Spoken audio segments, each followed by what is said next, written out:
You watering the plants for me? Yep, I'm sprinkling on top. Oh, yeah. Y'all look at this. I've never seen a plant do this. This is our Tromboncino squash. And the little tendrils are like trapping the squash. Like this one has not opened yet. Okay, baby, I'm coming. This one's not opened yet, and I just realized it's because the tendrils have literally wrapped the flower closed. And looked at this one, same thing. This one, look at that. These tendrils are just trapping the plant and not letting it grow. What's up with that? You want to pick some, sweet girl? Right here? Sure. It's only 4 o'clock in the afternoon, and we're still in our jammies. Right here? That's okay, right? You have those days. Grab you one, sister. You want one of the ripe ones down there? What?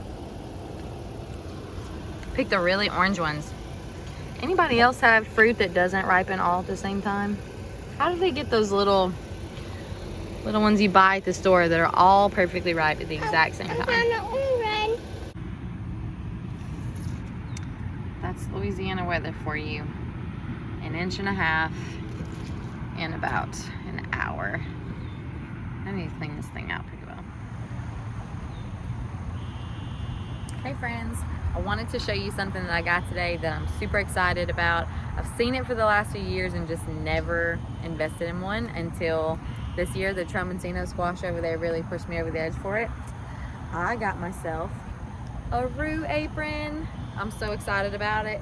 These aprons are harvesting aprons, and I have really needed one. So on the back here, you just slip it right over the top, put your arms through.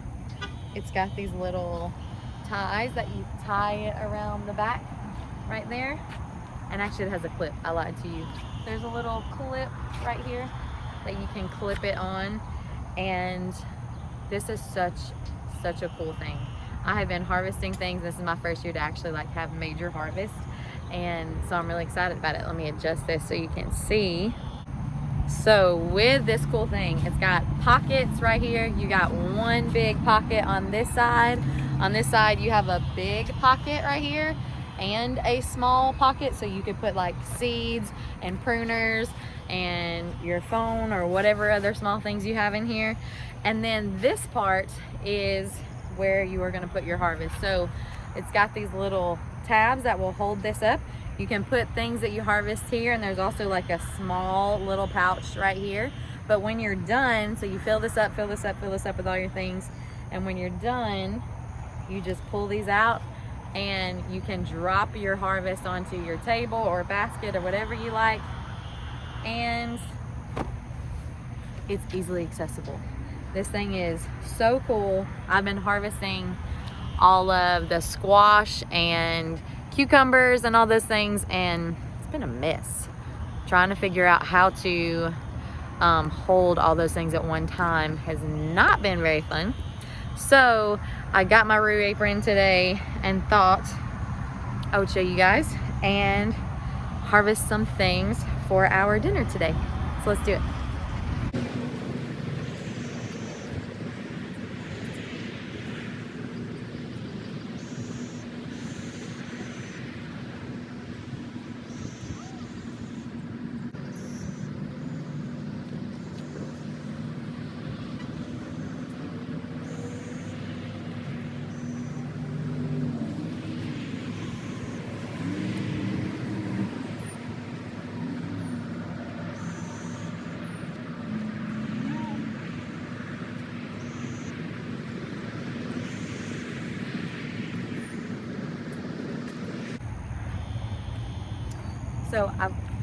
So I've got some sorrel, and let me show you what I've got right here.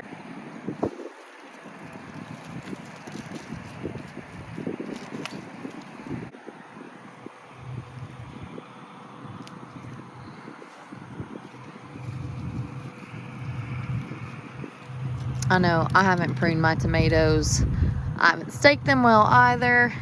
Oh, and look at that guy. That was growing through the little, looks like through the little tape that I put up. Into the compost for you.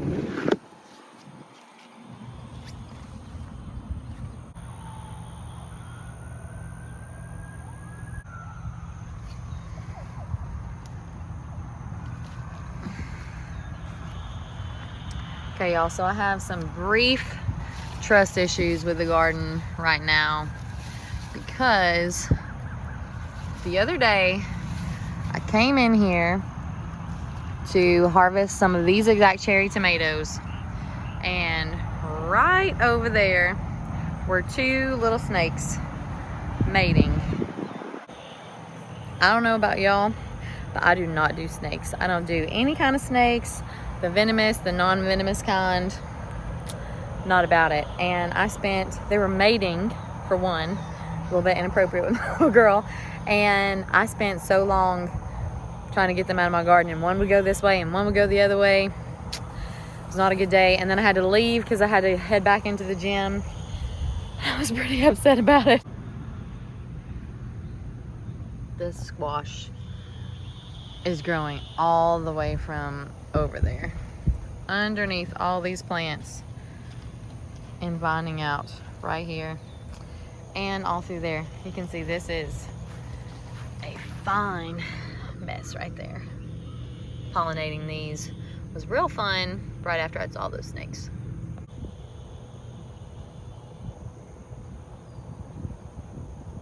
We're getting to that really beautiful time of year when, I forgot something in the garden, everything is so lush and it's raining a ton and everything is cool. The evenings are cool. The days are really, really hot, but the evenings are really, really cool.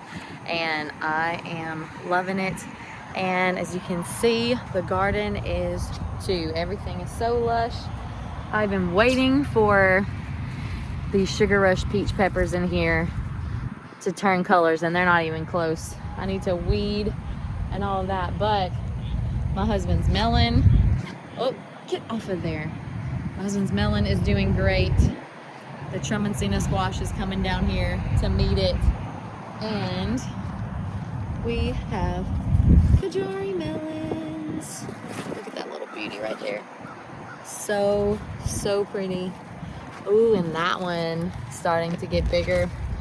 I came out and pollinated so many of these, and I'm growing my husband some, and you can see we're getting some eggplants that are starting to form in there. Some things are looking a little rough, but for the most part, it's a great time of year.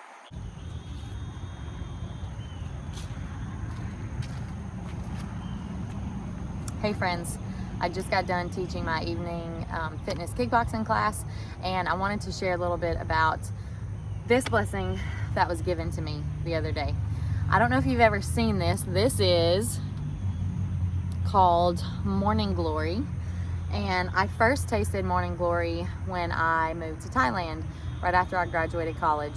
And I went to this little restaurant, pointed to a couple things on the menu that looked cool, like I might eat them, and when I pointed to something that looked like this, the owner there said pat pak boom, and I was like, sure, why not? I absolutely loved it. And so I ate chicken, sticky rice, and pat pak boom with som tam at least like 4 times a week. It was like my go-to meal at this little restaurant, and I absolutely loved it. I have never found it at another restaurant here in the States. And Thailand is somewhere that's really, really near and dear to my heart. I lived there for over 1.5 years and did missions work there. And it was just a place that really, really grew on me, and I really came to love. And I really thought that I would live there for years of my life. I just knew I had intentions of going back for 2 years, and I just knew that that was something and a place that I would be for a very long time. And after my husband and I got married, we went on 2 short-term trips, about 2 months in length each time, because my husband was still in graduate school. And then after our second trip, we came home and found out that we were expecting. And we had the opportunity to open up our gym and decided to stay and not to go back to Thailand for that 2-year trip that I had committed to and planned on going to. And it was a super, super hard time for me. I miss it dearly still. I miss my friends there. I miss the people. I miss the church that I was a part of there. There's so many things that still just woo my heart from Thailand. And it has been a really long 4 years, 5 years now. I've gone back twice on very short trips, like 3 and 4 days at a time. And while they've been sweet, it's just not the same. And for a very long time, I just prayed, like, Lord, just take this from my heart. If this is not what I'm supposed to do, just take this from me so that I don't long to be there, that I don't spend days not being fully present because I'm thinking about my friends and my family there. And so I have a very sweet Thai friend here that moved like 40 minutes away from me, and so I don't see her very often. But when we get together, I get to speak my Thai, and we get to practice and love on each other. And she's a little piece of home for me, and I get to speak Thai with her, and it helps her to feel more at home while she's here.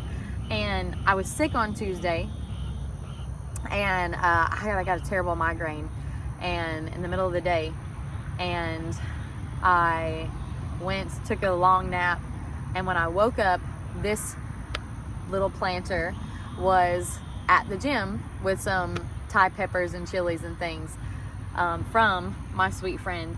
And at first I didn't recognize it. It's been so long since I've had stir-fried morning glory that I just didn't even recognize it. And I pray for Thailand and for my church family there, my friends there often. And then there are some days when I just try not to think about it because it makes me sad, and it makes me feel as though I'm not present with my babies sometimes. And I want to be content in all things, and I want to be appreciative of this life that we have and that we built here. And I prayed so many times, Lord, just take this from my heart. Like, I don't want to feel this burden for this place if I'm never supposed to be there anymore. And it took me a really long time to learn that prayer is just as powerful and just as important as physically being somewhere. Sometimes we can be present with somebody and we can have the best of intentions and we can mess things up, just in our human nature. But when we pray, the Lord knows what we need. The Lord knows what they need. And so I believe that prayer is powerful, and I believe that prayer changes things. And I have learned that sometimes maybe what's not needed is for me to physically be there, but for me to support others through prayer. And so I've really been trying to be intentional about being prayerful. And today I trying to tidy up, and I realized that this was a sweet, sweet blessing from my friend, and that she had brought me my favorite Thai food. And not only brought it to me, but she gave me the capacity to grow it myself and to have morning glory more than just one time. And it was just a sweet, sweet reminder from the Lord that even the small things matter. Even your favorite food from somewhere that you're so passionate about and you love and you miss, He cares for those things. He cares for all of the parts of our hearts. And it was just such a sweet, sweet reminder for me today. It was something that I really needed, and I hope that you know just how much the Lord cares about every small desire of your hearts, and that you see and feel Him tangibly, and that reminders of His goodness are surrounding you in your day.